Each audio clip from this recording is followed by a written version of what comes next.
Alléluia, Alléluia, gloire à Dieu. Je vous salue tous dans le nom du Seigneur. Merci à vous tous qui suivez ces enseignements et qui trouvez de l'édification. Que le Seigneur continue de vous édifier et de vous guider par son esprit dans les choses qu'il a pour nous. Père, je te rends toute la gloire et tout l'honneur pour ces précieux temps. Merci pour le partage d'aujourd'hui. Et merci pour tes enfants à qui, Seigneur, tu le destines.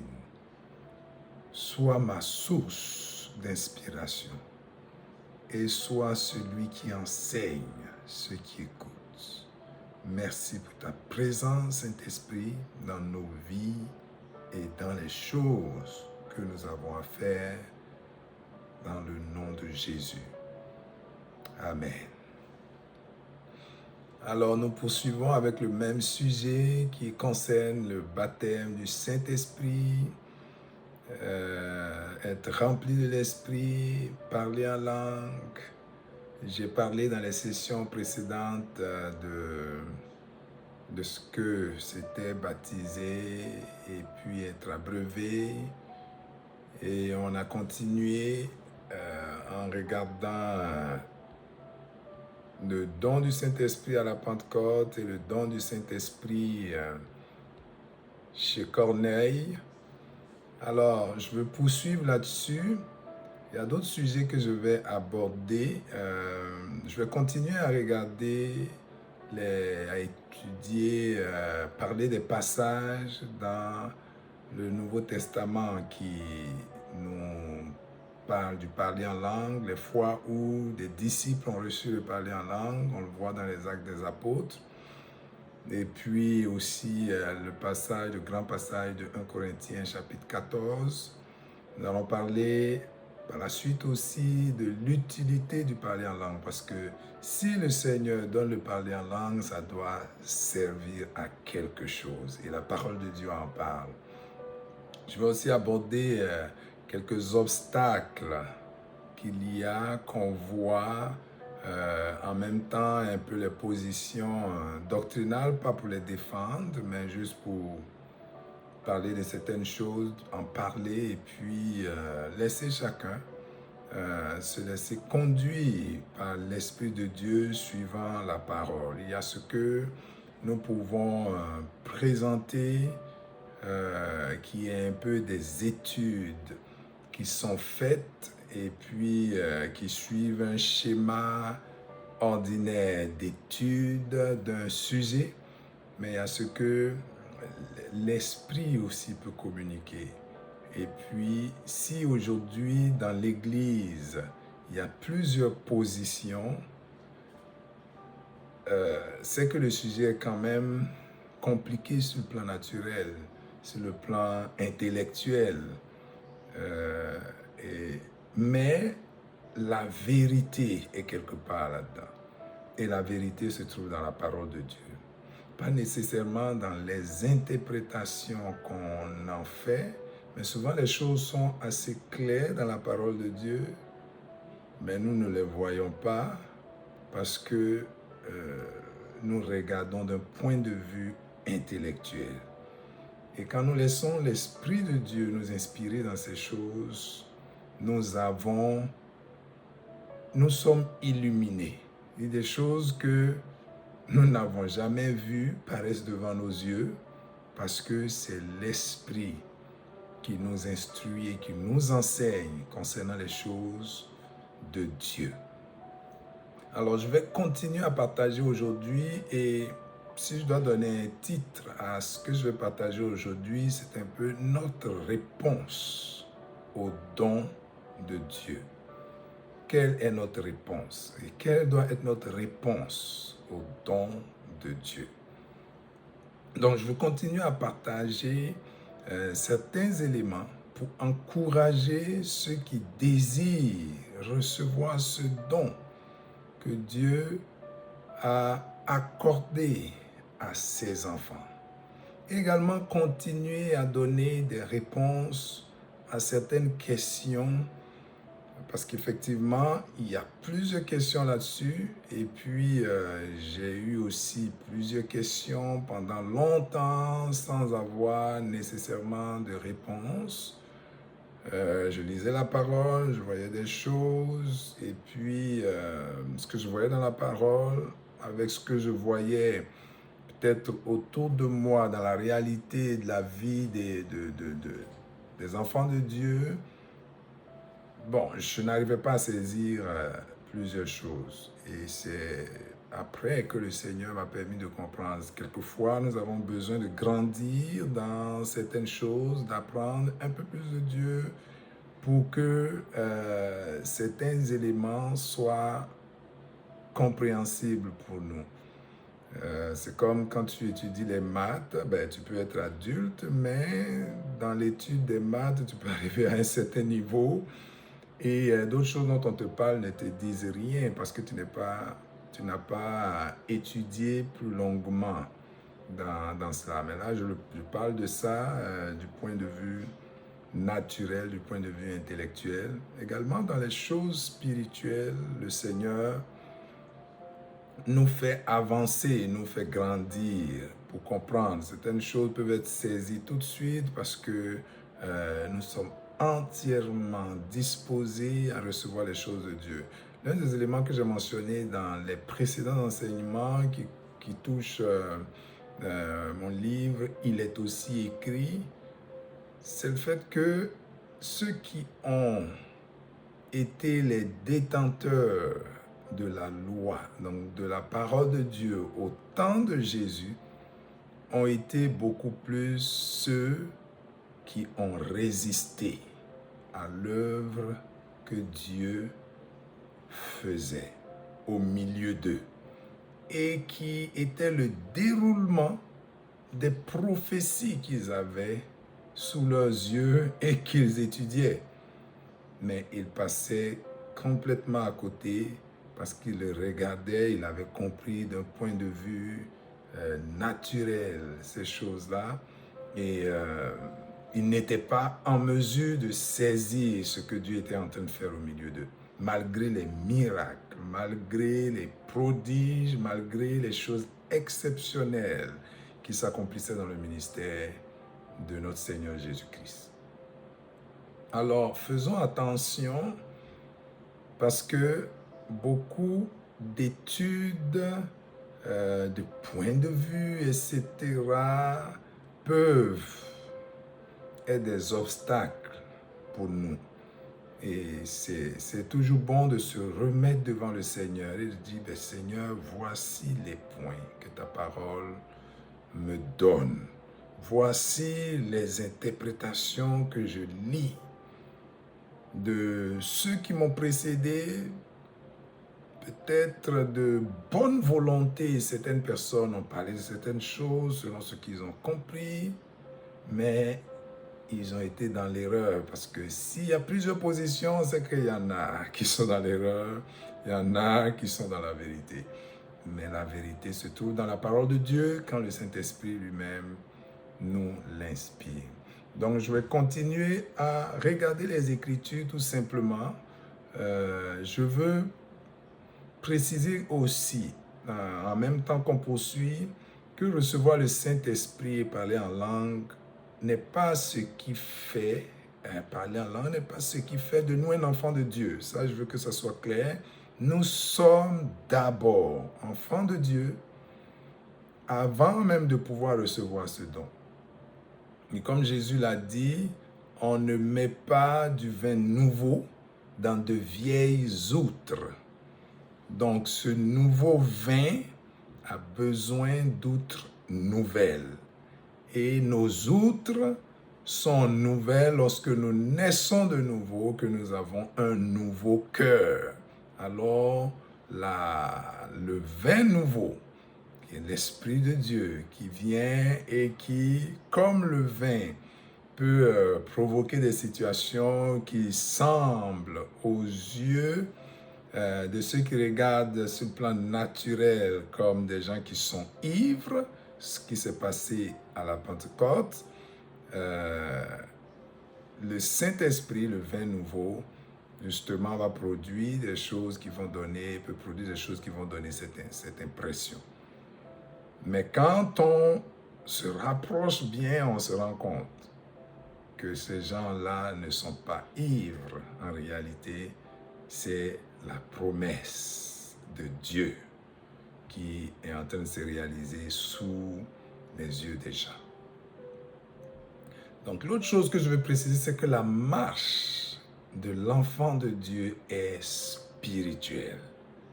Et la parole de Dieu nous dit de marcher selon l'Esprit dans Galates chapitre 5. De marcher selon l'Esprit. Et cela fait partie des éléments que Dieu met à notre disposition. Recevoir le Saint-Esprit, parler en langue, fait partie des éléments que Dieu met à notre disposition. On le comprendra mieux quand j'aborderai l'utilité de parler en langue dans la vie de l'enfant de Dieu. Donc, nous devons marcher par l'Esprit. Ce que nous devons faire, notre vie d'enfant de Dieu est une vie spirituelle. Ce n'est pas une vie charnelle, ce n'est pas une vie intellectuelle. Il y a des gens beaucoup plus intellectuels que les enfants de Dieu. Bien sûr, nous avons l'intelligence de Dieu et Dieu peut nous rendre plus qu'intelligents dans divers domaines selon qu'il veut nous utiliser. Mais notre vie est avant tout spirituelle et c'est l'Esprit qui va produire ces choses en nous. Alors pour revenir au sujet du parler en langue et du don du Saint-Esprit du parler en langue, j'avais mentionné que Jésus a tout fait pour l'humanité. Et la parole de Dieu nous le dit. Tout est accompli. Christ a payé pour le salut de l'humanité. De cette même façon, Dieu a envoyé le Saint-Esprit sur terre. Ce n'était pas ainsi avant cette dispensation dans laquelle nous sommes. Il y avait juste quelques personnes qui recevaient l'appel de Dieu et sur qui Dieu mettait son esprit pour l'œuvre à laquelle ils sont appelés. Mais aujourd'hui, tous ceux qui viennent à Christ rentrent dans le corps de Christ et naissent de nouveau, reçoivent un esprit nouveau qui vient de Dieu, qui est leur esprit qui est vivant, et ils reçoivent le don de l'Esprit de Dieu qui vient pour les aider également. Alors, de façon générale, vous allez remarquer que ceux qui ne croient pas au don de l'Esprit avec parler en langue ne le manifestent pas. C'est aussi simple que ça. Les choses de Dieu, on les reçoit par la foi. Si nous ne croyons pas, nous ne recevons pas. C'est-à-dire, quand je dis nous ne recevons pas, en réalité, c'est que nous-mêmes, nous bloquons la manifestation de ces choses dans nos vies. Dieu veut que nous soyons ouverts aux choses spirituelles. Et je le dis, les choses spirituelles ne sont pas intellectuelles. La Bible et l'apôtre Paul le dit aussi dans l'un de ses passages aux Corinthiens, c'est spirituellement qu'on en juge. Les choses spirituelles, c'est spirituellement qu'on en juge. Les choses spirituelles, on ne peut pas les saisir avec notre intellect, avec notre raisonnement. Ça ne fonctionne pas. Notre raisonnement doit être affecté, transformé par les choses de l'Esprit. C'est ce que la Bible nous dit dans Romains, chapitre 12, versets 1 à 2. Soyez transformés par le renouvellement de votre intelligence. Donc, c'est notre intelligence qui a besoin d'être transformée, qui a besoin d'être renouvelée avec les choses de Dieu.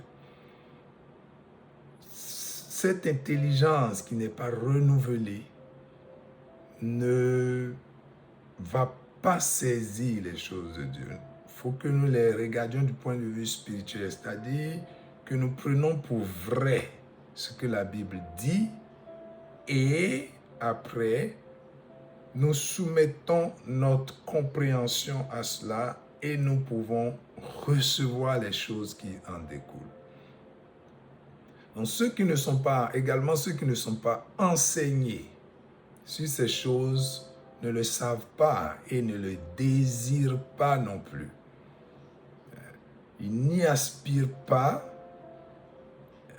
tout simplement parce qu'ils ne sont pas enseignés là-dessus. Il y a beaucoup d'autres sujets dans la parole de Dieu qui sont intéressants. On peut parler de la sanctification, etc., etc. Mais toutes ces choses aussi, c'est l'esprit qui en nous, en marchant par l'esprit, produit systématiquement ces choses dans nos vies. C'est le processus qui devait être suivi. Laisser l'esprit faire les choses en nous et accomplir les choses de Dieu en nous. L'apôtre Paul dit ceci dans 1 Corinthiens chapitre 14, verset 1.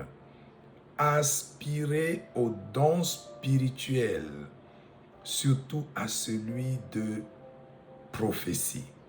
Alors, je sais que ce passage a été un peu aussi un blocage pour plusieurs, comme moi aussi, par exemple, où je me disais, ce qui est le don qui est le plus intéressant, c'est que c'est la prophétie, et puis j'ai pas besoin, parce que dans ce passage, je parle beaucoup de parler en langue, donc c'est la prophétie que je dois me concentrer. Donc, ça fait que plusieurs enfants de Dieu vont négliger le don de parler en langue qui fait partie des choses que l'apôtre Paul a mentionnées quand il a parlé des dons spirituels. En passant, un don spirituel n'a rien à voir avec un don naturel. Donc, quand on parle de parler en langue, ce n'est pas des langues naturelles, des langues qui sont parlées par des gens des langues d'une communauté. C'est pas ça nécessaire, c'est pas ça le parler en langue. Je vais revenir à un certain moment sur ce qui s'est passé à la Pentecôte où la parole de Dieu dit les gens les entendaient parler dans leur propre langue. Souvent, quand on en parle, je pense qu'il y a une petite confusion là-dessus parce que la parole de Dieu dit que les apôtres, les disciples parlaient en langue selon que l'Esprit leur donnait de s'exprimer, mais les gens les entendaient parler dans leur propre langue. Alors, c'est différent de « ils parlaient les langues des gens ». Mais on pourra revenir là-dessus. Donc, ce que je veux mentionner par rapport au passage de 1 Corinthiens 14, verset 1, c'est aussi que l'apôtre Paul nous dit d'aspirer aux dons spirituels. C'est la première chose qu'il dit, aspirer aux dons spirituels. Et dans le contexte des Corinthiens, nous le savons, pour ceux qui ont étudié ce passage, que déjà dans l'église de Corinthe, il y avait en manifestation beaucoup de dons, le parler en langue, et c'était utilisé de façon incorrecte dans l'église et l'apôtre Paul voulait corriger ça. Donc, il ne manquait pas du parler en langue. Le don était déjà là en manifestation au milieu des enfants de Dieu. Et l'apôtre Paul était en train de leur dire d'aspirer à plus pour l'église. Et il va expliquer que celui qui parle en langue, c'est à Dieu qu'il parle, mais il n'édifie pas l'église. Donc pour l'église, ce qui est important, c'est de s'édifier quand on se rassemble. Donc il va dire aspirer à ce don de prophétie. Et il va parler de l'interprétation des langues. que celui qui parle en langue prie pour avoir l'interprétation des langues. Ça veut dire que les gens parlaient déjà en langue. Le problème de parler en langue n'était même pas un sujet de discussion. Et puis, le livre corinthien, c'est 50 ans après, plus de 50 ans après Jésus-Christ. Donc, le parler en langue continuait son chemin. Okay? Au milieu de l'Église, il y a certaines positions qui parlent de ce que ce serait seulement au temps des apôtres. Mais quand 50 ans après Jésus, ça continue, 60 ans après, ça continue. Et tout d'un coup, le don que Dieu a envoyé, qu'il a marqué par la façon dont c'est envoyé, s'arrête. Je ne pense pas que Dieu arrête les choses qu'il a placées lui-même dans cette dispensation dans laquelle nous sommes. Donc, je mentionne ces éléments pour nous encourager. C'est quelques éléments qui peuvent nous encourager. Donc, nous pouvons choisir en fait de nous concentrer sur le mauvais côté des choses et rater les bénédictions de Dieu. Quand l'apôtre Paul parlait aux Corinthiens, ils avaient déjà en manifestation des dons spirituels le parler en langue au milieu d'eux. Beaucoup parlaient en langue au milieu d'eux. Et ce à quoi je veux comparer ça, c'est un peu le couteau. Quand on prend le couteau, on sait que c'est un outil, c'est un instrument, un outil qui peut blesser, que des gens vont utiliser pour faire du mal à d'autres. Mais quand même, on a des couteaux chez nous. Et dans toutes les maisons, vous allez trouver des couteaux.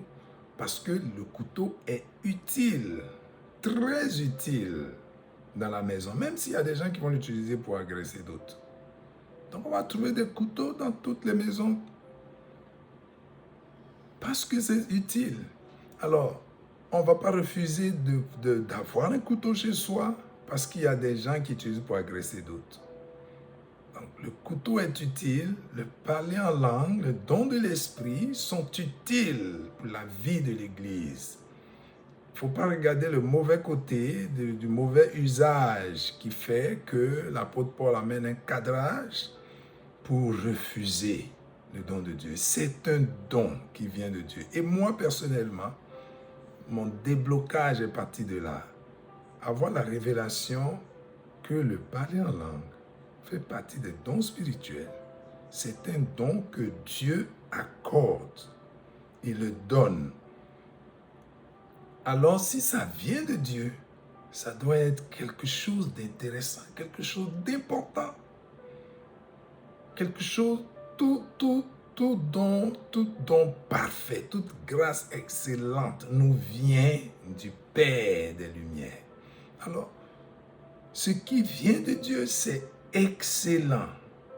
C'est un don parfait. Les gens peuvent mal l'utiliser, mais c'est un don parfait. Alors cela m'a débloqué et j'ai dit, Seigneur, cela vient de toi.